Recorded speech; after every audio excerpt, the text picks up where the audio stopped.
Good evening, ladies and gentlemen, and welcome back to Dbacks Dispatch here with the fellas, Brandon, Brett, and Gabe.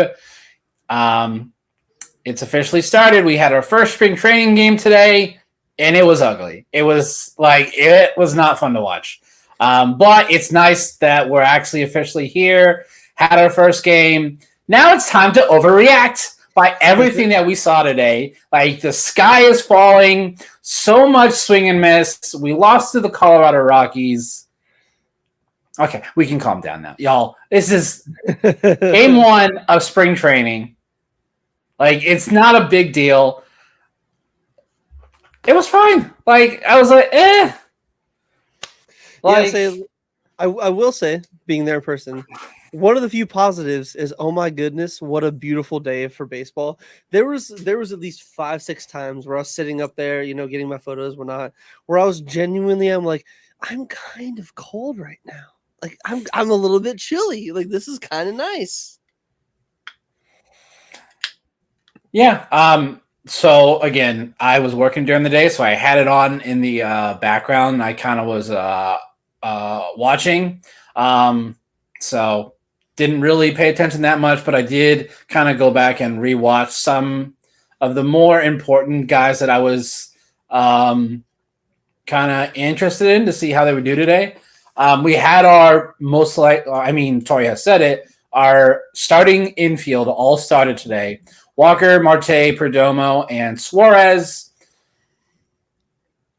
Cattell looks like he's the same dude from the playoffs last year. First pitch of spring training, it's a line drive to left for a single. I'm like, so the time off didn't really mess with him. Like, he's still just clicking on all cylinders. So I'm curious to see if that was just because it was the first game and how he does the rest of spring. And if we get October Cattell for this upcoming season, he could end up being a top 3 second baseman in all Major League Baseball. Like, everyone says, and I don't like how everyone's saying Mookie is the best second baseman. I'm like, no. Like, he played it part-time last year. They finally transitioned him this year to being a full. It's like, how do we know he's going to be the same player? Yeah, we don't know that. Might be second base, and he might be one of the best baseball players in baseball, and his position is second base. I wouldn't pencil him in as like the top, second baseman. Just like if you take in his overall defense, everything else, because again he could, but like you said, he hasn't played second base that much, other than like a year and a half maybe combined between two teams. Yeah. I don't.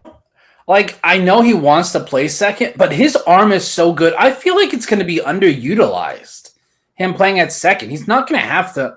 Like, some of the throws that he made from right were just simply outstanding. Like, I was shocked. But, Gabe, what were your thoughts on kind of the game, just quickly? It's kind of boring, honestly, but it's the first game of spring training anyways. Like, the point of this is just to, get your feet wet for everybody. I feel like they were mostly focused on left-handed hitting, like they're left-handed hitters, because why else would you put Jock and Jake and all these guys out there to face a left-handed pitcher, right? But I will say there is a guy that caught my attention, and he was actually the guy who pitched the 8th, Ricky Karcher. We picked him up from the Reds. He's a hard-throwing right-hander. He was pumping 98, 99 like the whole entire inning, and he was getting soft contact as well. He has a lot of issues with controls. He has a 20% walk rate in the minors, which is really bad. Oh my Lord. So he's another Luis Frias, Justin Martinez. If they can get that walk rate down and get that command, like, they'll be stellar bullpen arms. But yeah, I mean, even break that in half or something, because he had 72 walks and 70 strikeouts in the minors in 60 games. Like, that's not going to get it done. No. But I mean, working with Brent Strom, I mean, they got him off of, claiming off of waivers or whatever, just signed to a minor league, or not even a minor league. It was a non-rostering by T, I think. So they don't really have a lot to lose on him, but if he shows out like he did today, he got 3 quick outs, he got like a nasty strikeout, like he seems a little bit better in control of the strike zone than he had last season. So like I said, it's early and obviously he was just facing like the you know 97s, 98s of the Rockies, so he wasn't facing their main major leaguers, but he still looked really good. He could end up becoming really key for the D-backs, especially because we need these flamethrowers. Like, yeah, like if they a solid bullpen arm, that's what you need to be. You need to be those guys that throw 98. Just get that command just under control, please. Like, if you could just not have such a high, like 20%, that's a lot. That's That, like, crazy. imagine, especially as a reliever. I mean, maybe he's not a reliever like in his normal position, kind of like how Corbin He Martin. is. He is okay. So like even as a reliever, having 20%, like 20+% walk rate. Yeah, it's bad. I mean, it's not, again, like you both said, it's not too surprising with the pitchers we have. We've seen it with Frias. We've seen it with J Mart. Like even a little bit in the videos that our man Josh got yesterday of Christian Mena. He looked like he had some nasty stuff, but it's just, again, the consistency with how often he can get it in the zone.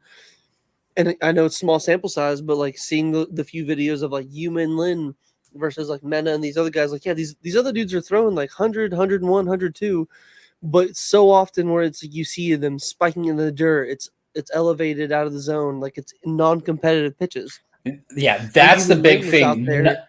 for me. Non-competitive pitch, like the guy doesn't even like have to think about like Yeah, like you it's can already out of his tell. hand, and the hitter's already relaxed. Like, okay, I don't need to do anything. Where like you're not getting him to think while the pitch is on the way to the plate.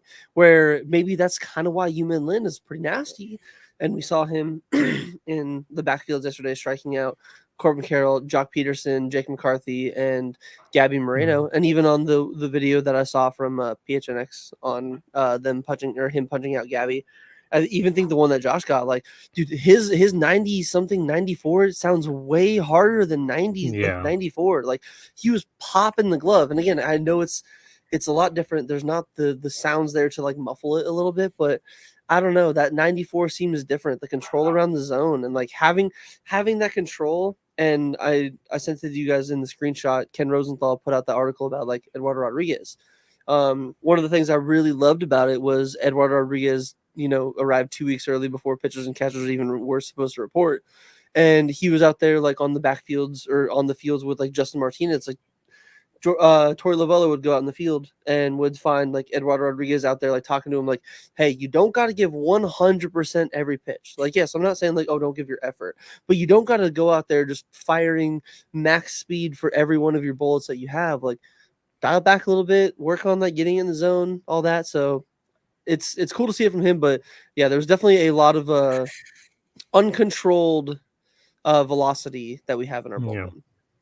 J-Mart, it's fine if you throw 96 and not 100. Like, it's still fast, and if you slow it down, not gonna lie, as long as you can get. But like Johan Duran, I would rather him throw 96 but locate his pitches than him throw 100, 101 and be out of the zone. Oh no, I agree. It would just be nice for him to pepper in some of those 101, 102s.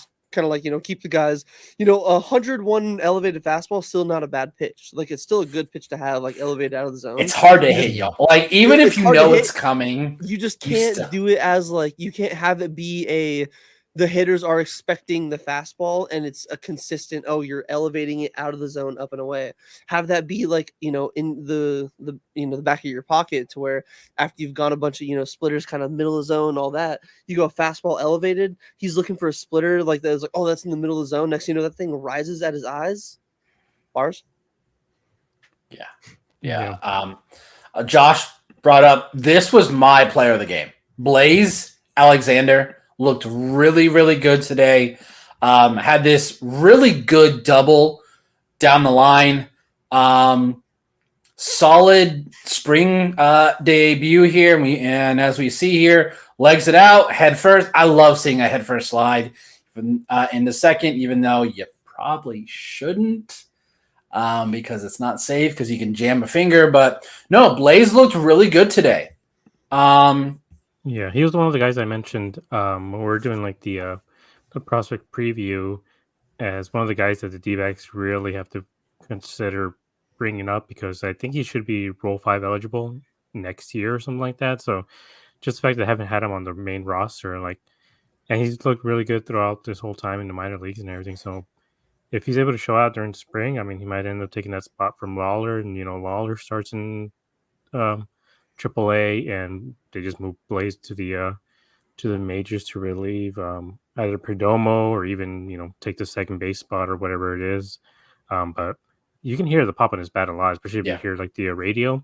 That thing was loud. It was just a single too. I'm like, that was a really, really loud sound. Yeah, so that double, because I was like in prison for it. That off the bat, again, it looked like he was even jammed a little bit.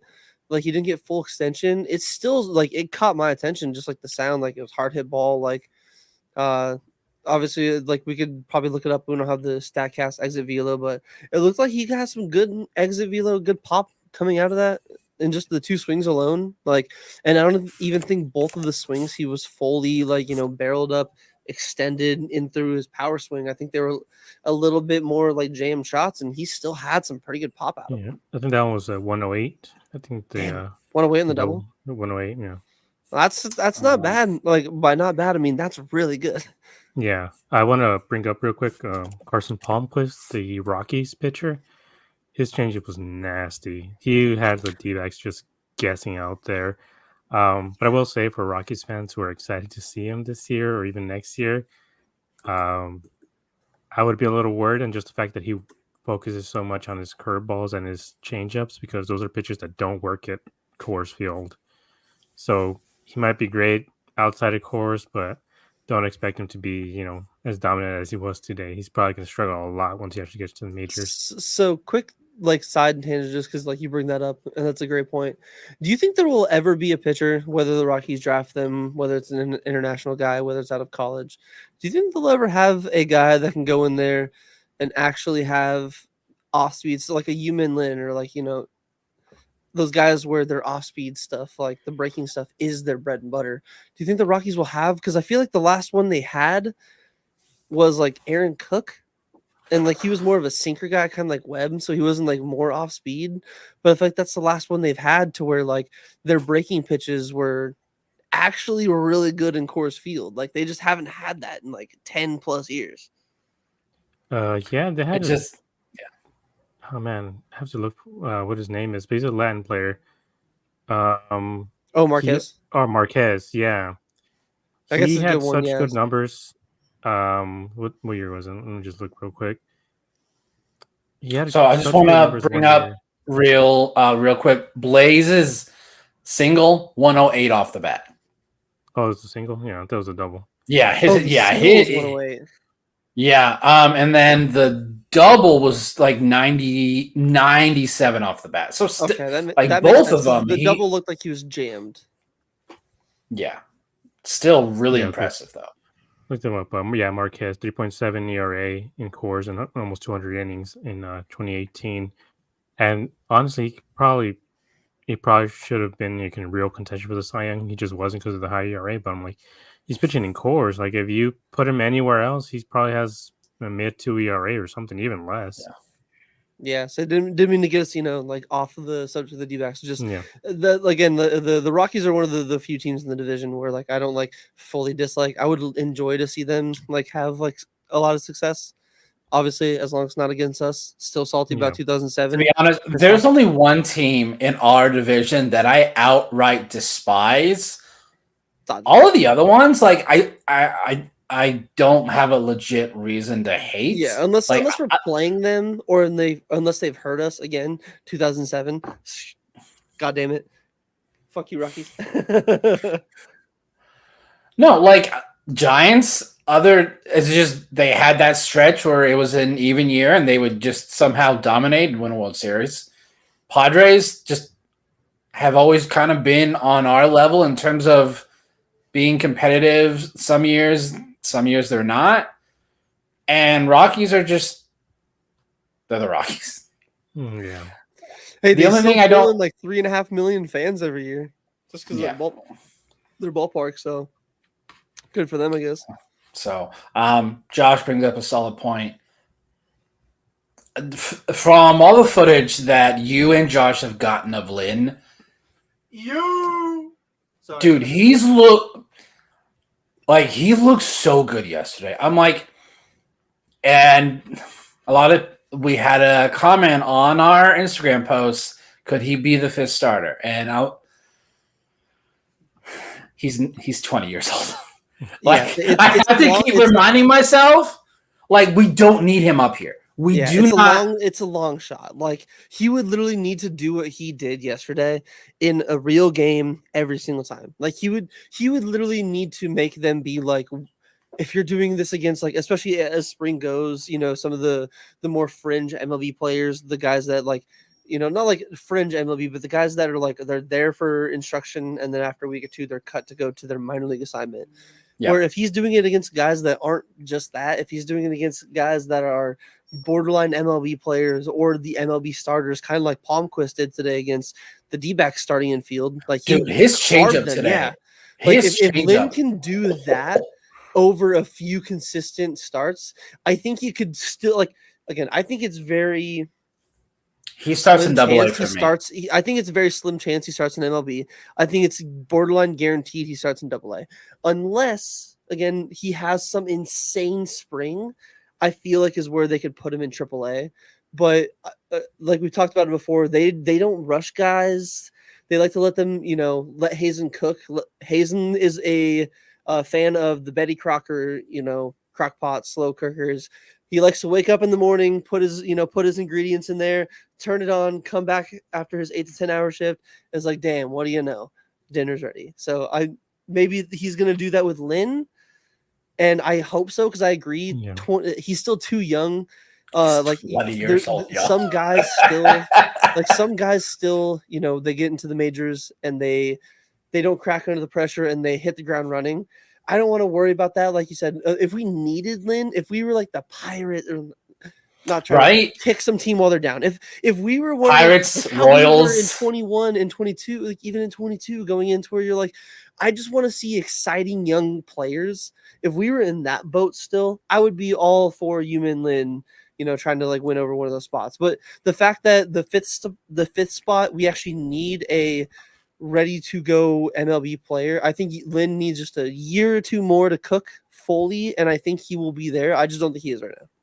I think if he comes up at all, it'll probably be as a reliever. Like, that's kind of what they've been doing. They just bring him in to be a reliever towards like the end of the season. Because like you're saying, he's 20 years old. Like, there's literally no reason to bring him up now, especially because if they start his clock, then by the time he's done, he's what, 26, 27? He's gonna be a free agent of that year. I'm like, I don't know if they can be able to keep him unless they extend him.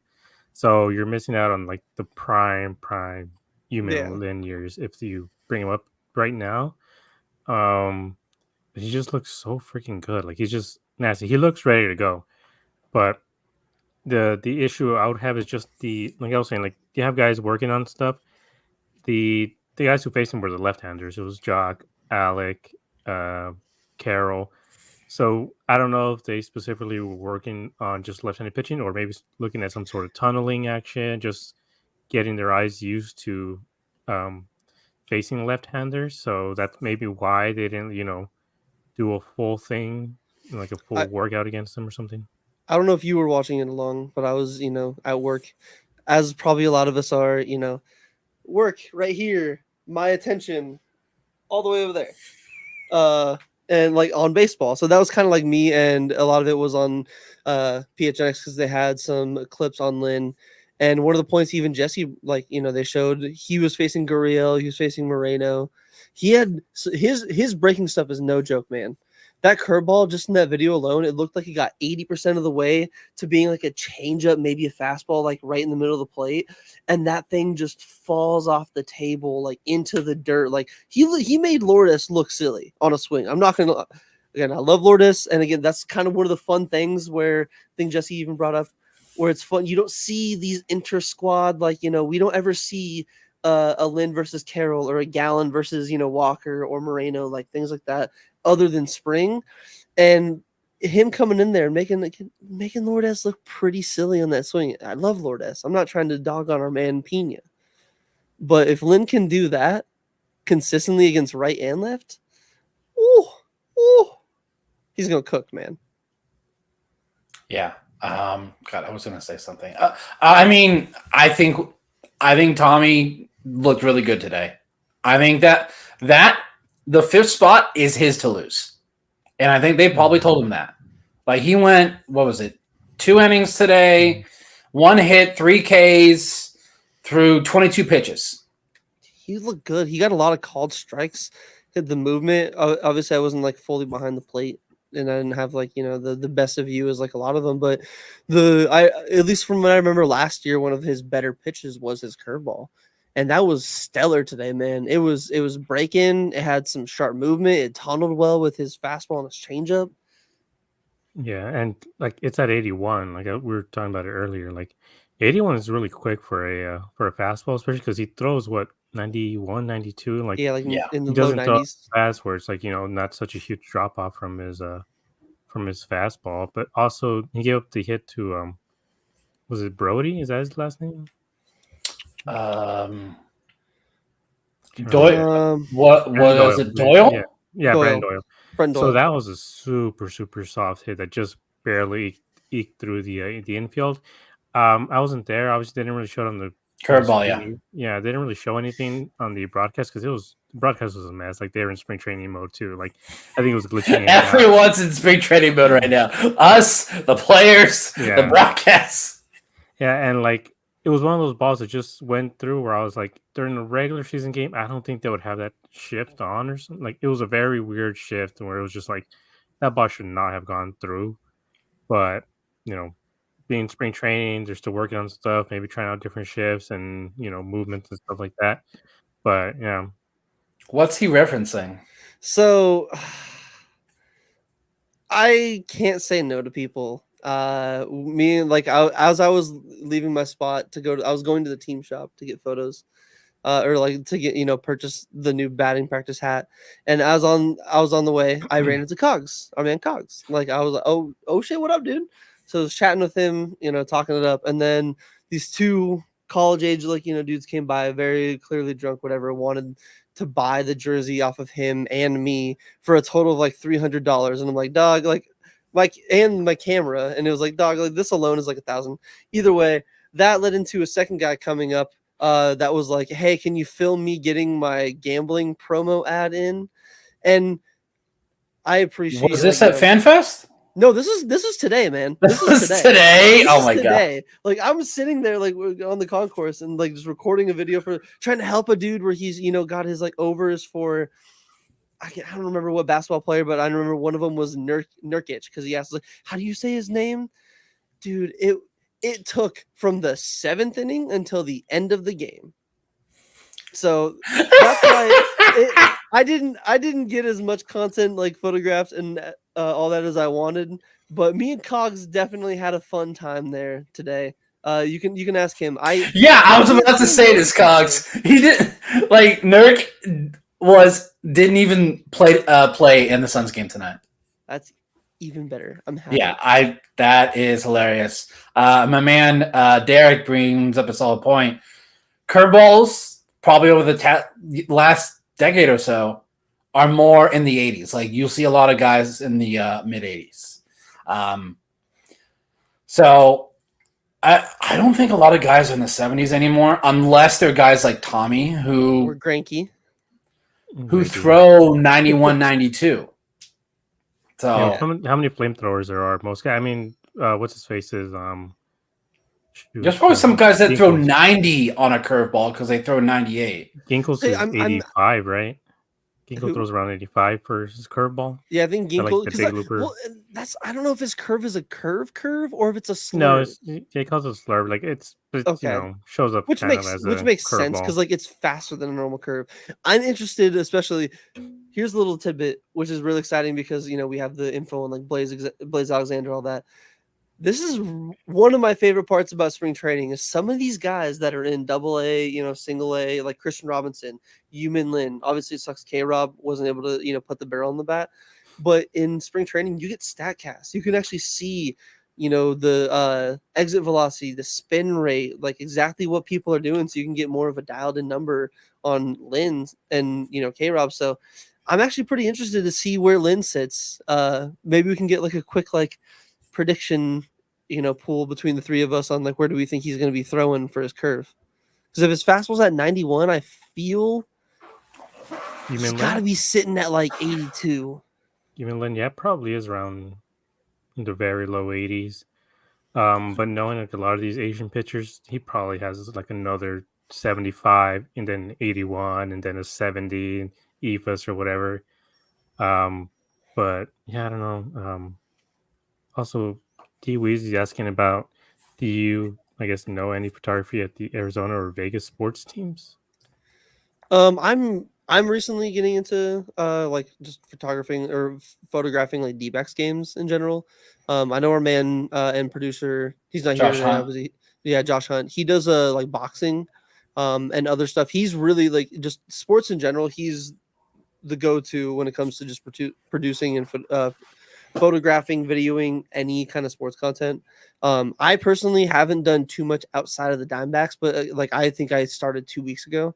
I'd be down to get more into just more Arizona teams, but definitely going to try to be more D-backs. He does the soccer team too. Yeah, thank you very much. He's an official photographer for the Rising as well, I believe. So, and he posts some bangers, man. Not gonna lie, I learned in the last week, I've learned so much from that man. So MVP, Josh. Hey, it's better than you going out with your freaking smartphone and doing that. I can't just use my phone for. I mean, you can. It's just I personally feel it's not professional. I will say it's good for that video got a week or two ago of K-Rob and all them on the backfields. That was with my phone, but again, there's one out of the many other reasons you can use anything to record or photograph something. The iPhone worked for that one, so. Yeah, I guess you could just say I'm kind of in elitist when it comes to photography, that it should be done with an actual camera, not just, let me do this. It's nothing wrong with it. I think especially if your phone, there are phones that can not even just iPhone. I know there's Samsungs and just phones in general that are great with photography. And if it's just a day-to-day. I just don't want to hear. And you want to get. I'm a photographer. Yeah, I want to hear photographer, and then you're you're at the game. You're and again, if it's super fancy, whatever, cool. I've never seen a phone that's fancier than a camera. Our man Josh has, or half the people that have, where the lens is got two thermoses stacked on top of each other and attached to a camera. No, your phone's not going to be better than that. Even funny thing you bring that up. Yeah, I don't know how our man Spider-Man got those photos, because looking back on it, he did not have a good lens, dog. I don't know how he got. I'm just saying. Peter Parker might have been a fraud. Something that I want to bring up that I just didn't get a chance to kind of give my thoughts on. Gabe kind of brought up how he feels like if the Dbacks bring up Lynn, they should use him as a bullpen arm. I am not for this idea. They did it with Archie, where they bounced him back and forth. They did it with Dre. They bounced him back. Just make a decision. Either he's going to be a bullpen arm or a closer, or he's a starter. I don't like the jumping back and forth. Yeah, I think the issue is not a fan. I think the issue is that we're at a point now. I think Brett mentioned it earlier about getting the young guys up. This isn't 2021 anymore. We don't have to get guys' feet wet. This isn't the time to do that. This is the time to know who you have as your main lineup, who your starting pitchers are, and so if they do anything, he might just come in September, get a spot start here and there, just to see what he has. Especially, I don't really know the September the schedule. September 1st, I believe, is when they call him up usually. Yeah, so I don't know. Well, I mean, who we're facing in September? There might be an easy team. There might. I think it depends on where in the race we are. If it's last year, Lynn, no, sorry. Those games are too important. But if we're kind of where San Diego was last year, where it was very difficult, I wouldn't mind it. You're kind of especially when we have punting on that Blake season. Austin, the other guys in AAA that would probably get the call. I'd say before Lynn even does, if we're being completely There's honest. like Blake Walston, The- Chaconi. There's at least 5 or 6 guys that are Yeah, probably Saccone could before probably Lynn. fill in. So Yeah, it's so- funny. So the 5th starter spot really is between Tommy Henry, Ryan Nelson, Slade, Ciccone. Guess who the first 3 starting pitchers for spring training? Tommy Henry, Ryan Nelson, Slade Ciccone. Saccone. Nice. So they're say- all for the first 3 probable. So 'Cause- Nelson starts tomorrow, and then Slade starts on Sunday. Gabe, you brought up like their schedule in September. Not gonna lie, it's actually looking a little, again, just on paper, some of these teams could be pretty daunting. They start off the beginning of September, 2 games finishing off at home against the Dodgers, which is, it's weird. It's a Sunday and a Monday. I don't like when series are like Friday, Saturday, Sunday, Monday. That's weird to me. Then they have the Giants, or they go to the Giants, they go to the Astros, come home 2 against the Rangers.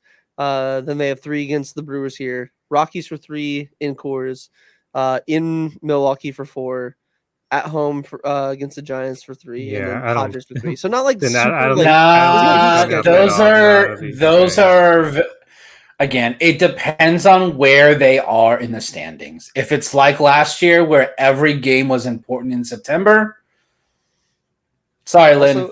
Also, hallelujah. Unless my, I guess, dream scenario for Lynn this year starts in AA, does phenomenal, makes it to Reno by June, and he just dominates, and then like they might consider again. He would have to be phenomenal in Reno, which the Pacific Coast League, good luck, because If he has an ERA of sub 4 in Double A again for a PCL. solid 50 innings, and then he can do the same thing in Triple A. At that point, I'm like, okay, Mike Hazen, Brent Strom, give them the key to the city at this point. Whatever they're cooking up here with Brandon Pfaadt and Yumin Lin and all these other guys, let them keep cooking. Yeah, I think it depends on like who, like, do we have a spot where he could fill in?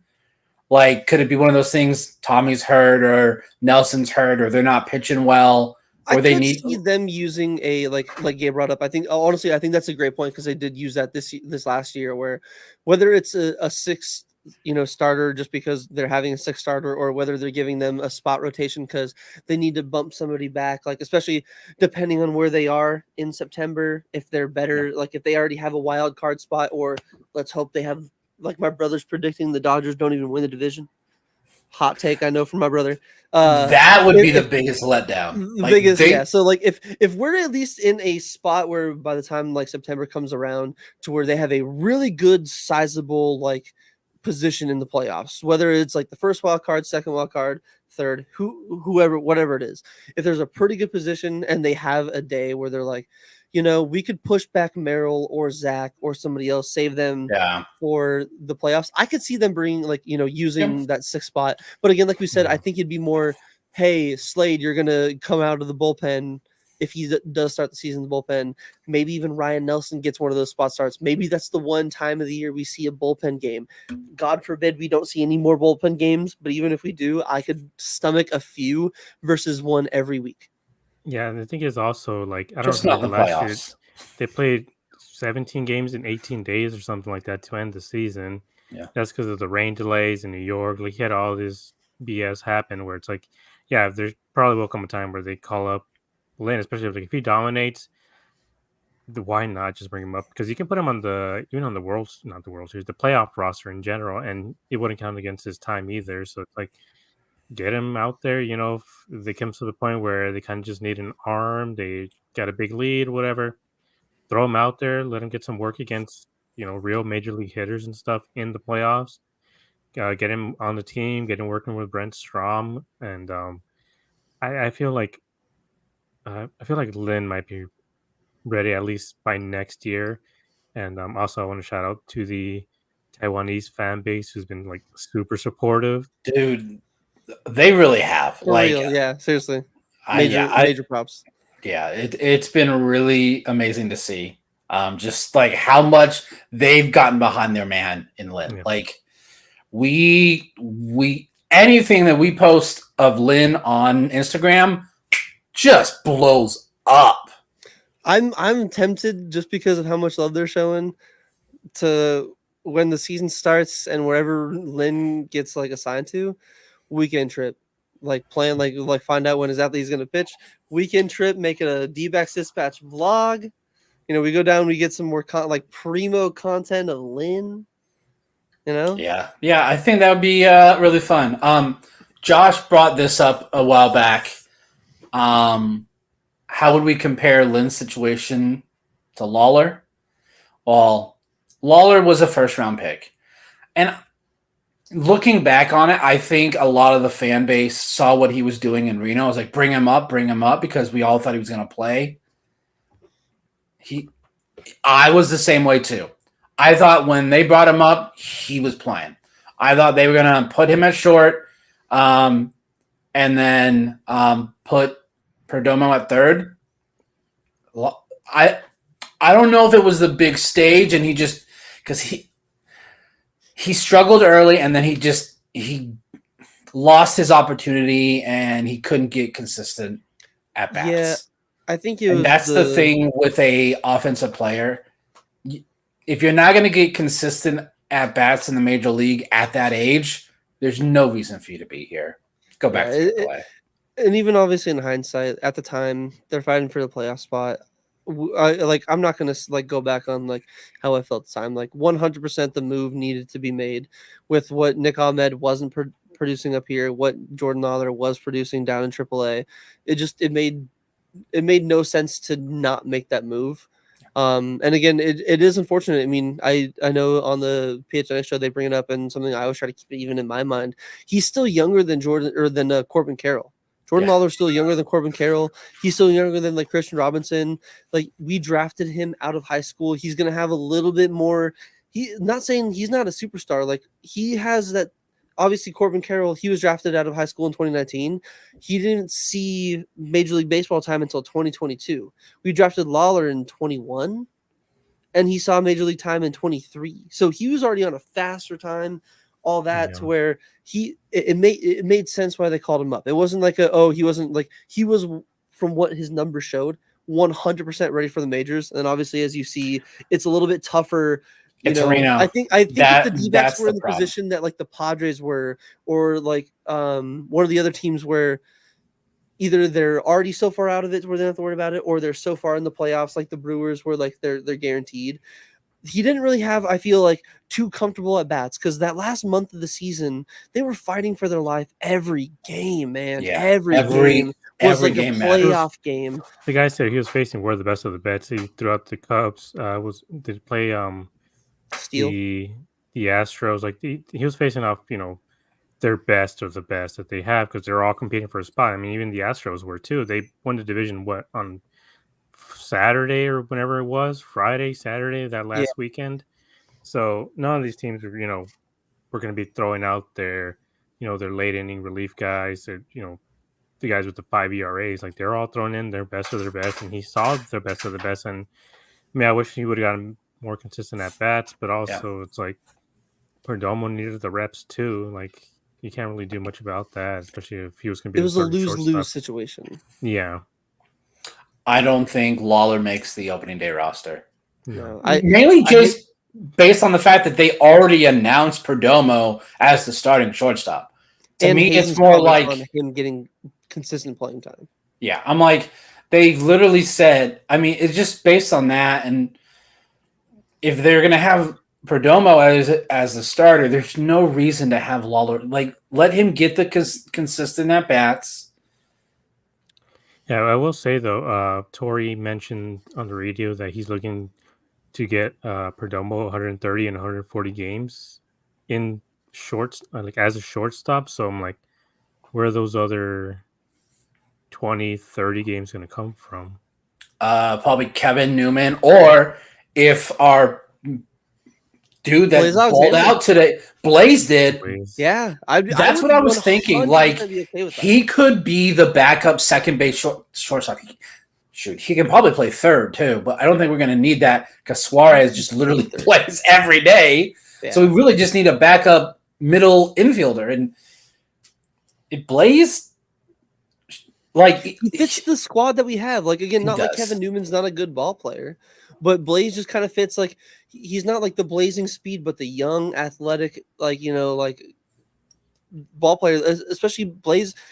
Going back what Tori was saying about the Belgian racehorses, guys that were raised as a young group and like come up together. He's been in the system for 4 or 5 years now, right? Maybe 3 or 4, Yeah. but he's been here for a while. He's played with every single guy that's like on the major league roster. I guarantee you, he's sitting there like, I played with Corbin, I played with Jake, Paven, all these dudes. Like, I'm good enough to be up here. I played like I can earn this spot.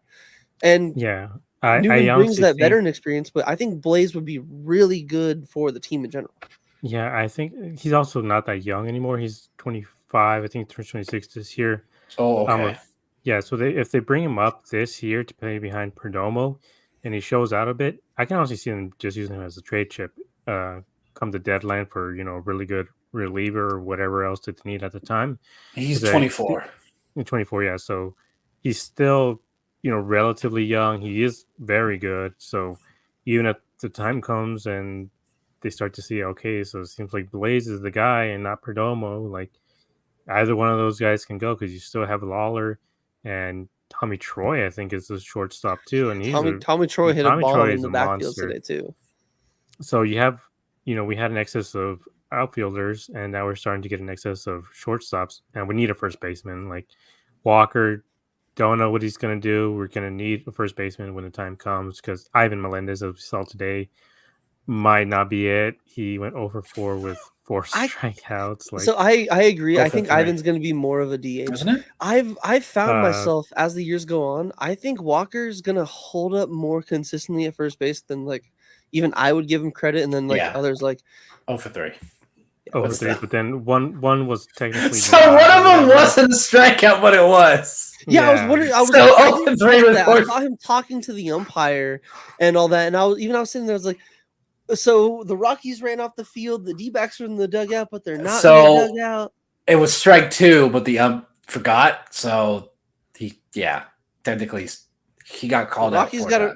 It's rigged. Sports betting is rigged. It's rigged. The vote is in. They don't want them to repeat as NL champs. So, Ivan, not a good first day. Yeah. A lot of swing and miss, and for those that have been following, I there were a lot of guys today that I was kind of keeping my eye on. 16 total strikeouts on the Dbacks. Like so the people that didn't have a strikeout, Del Castillo didn't, Blaze didn't, Walker didn't, Newman didn't. Jock, I want to bring up Jock real quick. 2 left-handed walks. Both walks were against a left-hander, and so I'm like, I wonder if they're actually trying to work with him on doing that, taking more walks. Because he had a pretty high. Derek is a very big guy, really good at sports betting. So if it was rigged, he would know. Yeah, that's a great point about Jock. Yeah, Jock. He had 370 on base, right? Something like that. I think so, yeah, 3-4, something like that. Yeah, anywhere from 3.5 to 3.7. Maybe they just tell him, just look up, go out there, see what you can do against left-handers, because we're probably gonna start the season without Grichuk too, so he's gonna have to face the left-handers. I completely forgot about that. So, because I believe the way it should line up, you should face off against Kyle Freeland on Thursday, who's a lefty. And if we don't have Grichuk, we need Jock out there, being able to at least take some walks and keep the line moving with these guys. Yes, I'd take a Jock Peterson against, like, maybe he doesn't mash against lefties like he does against righties. I would take a Jock Peterson that's more disciplined at the plate, just a well-rounded hitter. Yeah, because he doesn't need to be big cock jock. He just needs to be serviceable baseball player. Yeah, because depending on where he hits on the lineup, where it's 4 or 5th, like I feel like we're deeping up, especially with the right-handed bats, that like if he gets walked, you still have either Gurriel, Moreno, who else? Suarez. Like you have so many guys who can mash the ball, like that would be after him. That the walk is fine. Take the walk, get a couple runs in. Like last season, 348 on base percentage. 348, which isn't bad because he hit 235. Like I would be fine with that. So Yeah, and also I think um, is expected on base would be a lot higher just because of how deep the ballpark is in San Francisco. That I think there's a lot of yeah, hits off the wall or in like just deep hits that just died. So I think it was something like 30 points that higher than it would triples have. alley there in right Yeah, center. so Poor Jorge Soler, man. He's gonna have a 25 home run yeah, season, and it's gonna be the Giants haven't had a guy hit 30 home runs in like 20 years. Bar- Jorge is since gonna hit Barry like 28, Bonds. and they're gonna be like, "Thank you." Yeah. So another guy today that I was impressed with, and Jake McCarthy better watch out for, Jorge Barroza. He's a switch hitter too. Like he's fast, hits pretty well, plays good defense. I could definitely, if he has a good spring and Jake doesn't, he could make that opening day roster because there's going to be someone that's at fourth outfielder, whether that's Paven because he can play first base as well. Is it Jake? Because to be honest, it should be the same three guys in the outfield every single day for me. I don't like unless Alex really struggles again. I don't like. I want to see Alex, Corbin, Gurriel. Ding, ding. The Ding Alex, ding Yeah, like ding. the Alex thing. The Alex thing. like that is. Sorry, Alec. Sorry, like I It'll do take it a and while. I It'll take a don't. while. It is going to take me a hot minute Hey, to it's remember. our spring training too. It'll take us, it'll take us a month. You're in here for Y'all 2 know, because I've been doing this since like January. weeks. Since we we pretty much just started. notified you last week, though. At least, honestly, I thought you were like, I swear to God, until we told you last week, I thought you were just doing it because you're like, Alex, who cares? Like, I thought you were just going with it. I'm I not thought it gonna was a lie. bit. I thought it was a bit, yeah. short king, right? So, but no, it was day one. I was a little disappointed by Chaparro today. Didn't look very good. Vukovic also didn't look very good today. By the way, it says Vukovic is 210. I call bullshit on that. That man is not. He's a thick. He is not 210 pounds. Bull. I was like, that man looks like he's 225, 230. Do you think those max. are actual like weigh-ins from the beginning of the spring, or is that like their end of the year last year? Because like It has last got year to the be. highlights I saw, I could see 210. Now, no, that dude put on some pounds. Like not in a bad way. He put on some muscle. The only thing I can think of is that's what he was like at the end of last year. Because there's no way. If you watch the game today, first of all, he looks bigger than 6'2". Like he looks like he's 6'4", 230. Like he's a massive human being. So he's someone he the outfield depth in this organization is insane. Like, and it's really not fair because none of them can come up when you have players like Alex Thomas and Corbin Carroll. Like you literally have They're blocked for a while. So you're kind of stuck. So I bet a lot of these guys, like they were probably happy to see us get Gurriel back, but they're like, well, now I really have no shot because there's like 5 guys in front of me who are the exact same player. Yeah. Say one guy that like Gabe brought up, one of the guys he pointed out, as Blaze, he stood out. Brandon Hughes looked kind of good today. I'm not gonna lie too. Like his fastball and off speed seemed to play well off each other in just the one inning of work that he had. But I don't think he had any like hard hit balls, whether it was a foul ball or even in play. Seemed like it was some weak, like soft, weak contact. Kind of liking what I'm seeing out of him so far. So it'd be kind of cool to see if they can give him some more reps, especially against like.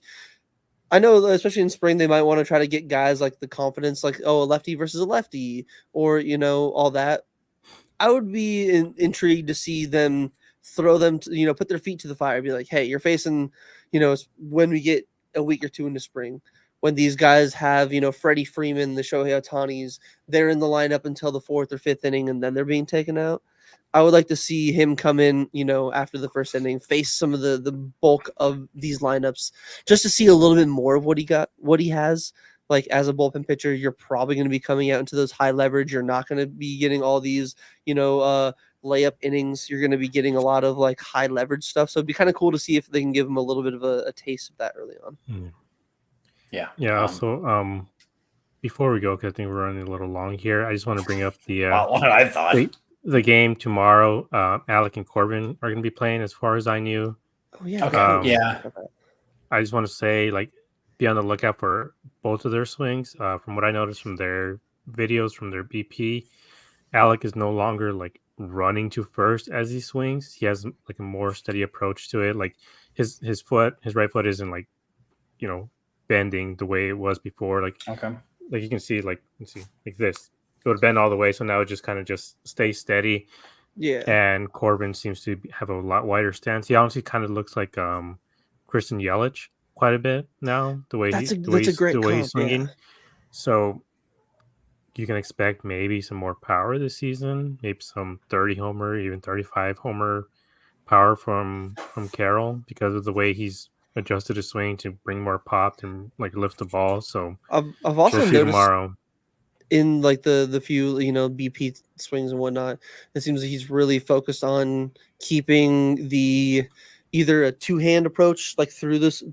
Oh, he would have worked on that all season. Even if he does let it go, it looked like when he was flying open, it wasn't like before where he was flying open and the bat was like the momentum was carrying it to where it was overextending his shoulder. It looked like he was letting it fly open to a point where he had the strength to like stop it where it was and like, let the bat go and all that. I wouldn't be surprised if in their exit interview last year, they're like, one thing we want you to work on, two-handed follow through, because the entire fan base, the entire state last year in that one game where he had to go out, everyone was like, "Oh, season's over," and then he comes back the next day and he's fine. I was like, yeah. I got pretty scared too. I was like, he's having a great year. I'm not gonna lie. I was looking up like, can I donate my shoulder to another pain? Like, how does that work? But no, that will be really, really exciting to watch. I'll definitely keep my eye on Alec Thomas tomorrow. Yeah. Say, who'd you say was starting again tomorrow on the bump? Tomorrow is Ryan Nelson. I'm excited to see, like, especially after the World Series and the playoffs. We knew, especially last year, Ryan Nelson wasn't good at home. He had really good starts, mostly on the road, if not all of them on the road. And then in the World Series, season, so it's a new season and all that. And I think one of the things to build off is in the World Series in that blowout game in Game 4, he went in. You mean the bullpen game? Yeah, the bullpen game. Sadly, he went in and threw in like 5 2/3. And obviously, hindsight's a bitch. But looking back on it, I probably would have rather have Ryan Nelson. And again, if you would have told me that before the game, I would have told you no. Anybody else? Again, hindsight's hindsight. But he looked really good. In that, I would have rather had him over Castro. Like, I mean, Castro, okay, yeah, but Castro didn't start the game. At least it was Mantiply. But still, anyway, I feel like what he had in the World Series is something good to build off on. I'm really excited to see what he has tomorrow. I believe they're facing the Rockies again. I'm curious how fast he's going to throw, because last year he was around 96, 97, and we've been hearing in the spring about a guy throwing 99 to 100. So that's him. Apparently, the guy throwing 99 isn't somebody that was throwing like 96. It was a guy that was like in the low 90s. That's why I'm trying to rack my brain around like who won the Diamondbacks I was really hoping it was Tommy Henry. I don't think we saw that today. No. I don't think he was touching more than no way. 95. There's no way. Yeah, no way. So my hope is maybe like, God, it'd be really funny if it was Zach Gallen out of nowhere. Merrill Kelly, there's a few times last year where I saw him throw around 96, like just a couple of times randomly. So if he was working on something like that, one of those two can get in the high 90s with the command that they both have and their off speed and breaking. Oh my God, y'all, you bet.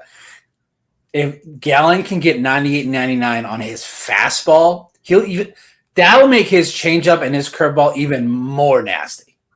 Yeah. So it's going to be very fun. We're trying to find the tweet, but Dalton Feely of Talking Baseball put out a thing, and Merrill Kelly has honestly another good higher higher, but a good find by Hazen. Merrill Kelly's MLB stats compared to his stats over in the KBO, I believe it's very similar to like identical, like within like a game or two. ERAs within a game or two. He had like a 3.8 ERA over there in like 42 games, or in like 100 something games. He's at like a 3.8 ERA over here. He's just consistent, man. He has really in the last 2 years lived up to the name Merrill the Mainstay. He really has. He was literally the only good thing about that 21 season. Even in that was it. Even in the days where he kind of he might shit the bed, might not have his best stuff, you could still be confident you're going to get at least 5 innings out of them. Yeah. And you're not just like, oh, cool, get the bullpen up in the second inning. Please stop the bleeding now. Like, he would figure it out. And he's just done that. Yeah. We don't speak of thy name here. No one does, because he's not on a team, because he's getting paid by us still. I mean, if I'm being honest, I would take $14 million to go play with my horses in Scottsdale every day. Are you kidding me? So especially if you could. Somebody sign Joey Votto, please. This guy's like crying at the car wash like I do. Thompson was throwing 96 sinkers with Tampa, Oscar says. So do we know, was it a starter? No, so or was it just no? Because I've been hounding PHNX, because I know they have they've talked to Tori. I've been doing everything I could to get that info out of them, and it even sounds like Tori will not tell anybody. They're keeping that close to the chest. Like, you'll see when they're out on the actual field in game. We're not telling you, and that's what racks my brain, because there's only a few guys in the Dbacks last year that at least I can remember that threw low 90s. That if you're seeing them jump up to 98, 99. It'd make you go, whoa, holy crap. Like, most of the guys I feel like threw mid 90s to where, yeah, if you jump up from like 96 to 99, that's like a spring training thing. Your arm might be a little fresh. You might be energized. Josh, that's too. Bro, Joey Votto isn't on his knees for MLB teams on his Instagram. So there's a very big difference here. So I do want to appreciate everyone for joining in for the show today. Oscar, Josh, Derek, Cogs, we appreciate you guys for being in the chat here with us today. Yeah, it was kind of a spur of the moment thing here today. We just wanted to talk about the first spring training game of the year. If you're watching this on the replay, make sure to like, comment, and subscribe so you don't miss any of our future content. Make sure to hit that bell so that you get notified of whenever we upload another video or we go live. As we will be doing lots of videos here going forward. You'll see all of our Twitters in the description box below. Make sure to follow our Twitter. That's where we post a majority of our content. And you'll always be able to get when we'll always tweet on there as to when our next video's up or when we're going live. So make sure to go ahead and check that out. We appreciate everyone here for tuning in. We will see y'all next time.